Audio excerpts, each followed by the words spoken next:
dan saya Marsisio Jista. Dan saya Najwa Aulia Majid. Kami dari kelompok Kapiten Patimura. Bismillahirrahmanirrahim. Semua makhluk hidup di bumi memiliki daur hidup atau siklus hidup. Siklus hidup atau daur hidup hewan adalah perubahan bentuk tubuh hewan yang mengalami perubahan pada tiap tahap pertumbuhan. Dalam siklus hidup ada yang mengalami metamorfosis dan ada yang tidak mengalami metamorfosis. Metamorfosis adalah daur hidup hewan yang mengalami perubahan bentuk. Metamorfosis dibagi menjadi dua, metamorfosis sempurna dan metamorfosis tidak sempurna. Metamorfosis sempurna adalah daur hidup pada hewan yang mengalami tahap pupa atau kepompong. Contoh hewannya adalah kupu-kupu, lalat, katak, dan nyamuk.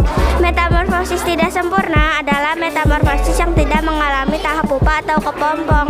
Contohnya hewannya adalah kecoa, capung, jangkrik, rayap, dan belalang. Secara umum, urutan siklus hidup metamorfosis tidak sempurna yaitu telur, nimfa, imago, atau hewan dewasa. Jadi perbedaan metamorfosis sempurna dan metamorfosis tidak sempurna terletak pada tahap siklus hidupnya. Jika metamorfosis sempurna melalui fase pupa atau kepompong, tapi dalam metamorfosis tidak sempurna tidak ada fase tersebut. Baiklah, kali ini kami berkesempatan membahas tentang siklus hidup rayap yang termasuk ke dalam metamorfosis tidak sempurna. Rayap termasuk jenis serangga sosial yang hidupnya berkoloni, dikenal sebagai hama pengganggu. Rayap bersarang dalam tanah dan kayu. Mereka memakan selulosa yang terkandung dalam kayu. Rayap mempunyai raja dan ratu untuk kelangsungan hidup koloninya. Kita bisa lihat ukuran ratu jauh lebih besar daripada rajanya. Untuk siklus hidupnya, raja dan ratu akan berkembang biak atau kawin, menghasilkan telur. Sekali bertelur, ratu bisa mengeluarkan 5-16 butir telur. Tahap ini adalah tahap awal dari serangkaian proses metamorfosis. Telur akan menetes dalam 10-12 hari dan akan berubah menjadi nimfa muda. Nimfa adalah serangga muda yang dihasilkan dari penetesan telur yang dibuahi oleh induknya. Nimfa muda akan mengalami pergantian kulit atau yang disebut molting.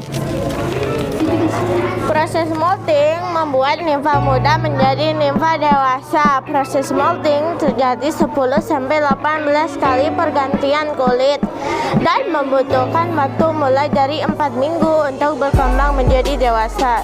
Seperti halnya manusia yang mempunyai cita-cita beragam, rayap juga mempunyai tugas masing-masing sebagai rayap dewasa. Ada 3 jenis rayap dewasa. Rayap prajurit memiliki tugas menjaga sarang dan seluruh koloni. Memiliki ciri berahang besar sehingga mereka tidak bisa makan sendiri. Mereka mengandalkan rayap pekerja untuk makanannya, biasanya bisa hidup hingga 2 tahun. Rayap pekerja merupakan jumlah terbesar dalam koloni. Tugasnya menemukan dan menyimpan makanan, merawat induk bersama larva, memperbaiki sarang dan membangunnya. Rayap jenis inilah yang biasanya merusak kayu. Rayap reproduksi atau biasanya disebut laron.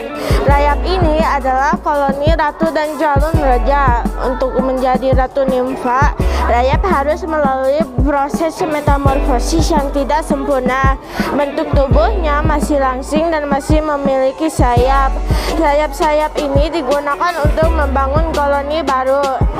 Rayap dapat bereproduksi atau disebut larva dan muncul sebelum hujan.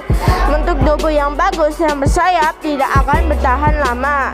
Sayap akan rontok begitu mereka bertemu tempat untuk membangun koloni baru. Jika terpilih menjadi ratu, tubuh larva wanita tidak lagi langsing. Dia akan menjadi gemuk karena tujuan hidupnya adalah mati untuk bertelur sebagai koloni. Demikian perbahasan pengertian siklus hidup rayap. Semoga bermanfaat untuk pelajaran kita kali ini. Kami ucapkan banyak terima kasih atas perhatian. Kurang lebihnya kami mohon maaf atas segala kekurangan dalam penyampaian. Wassalamualaikum warahmatullahi wabarakatuh.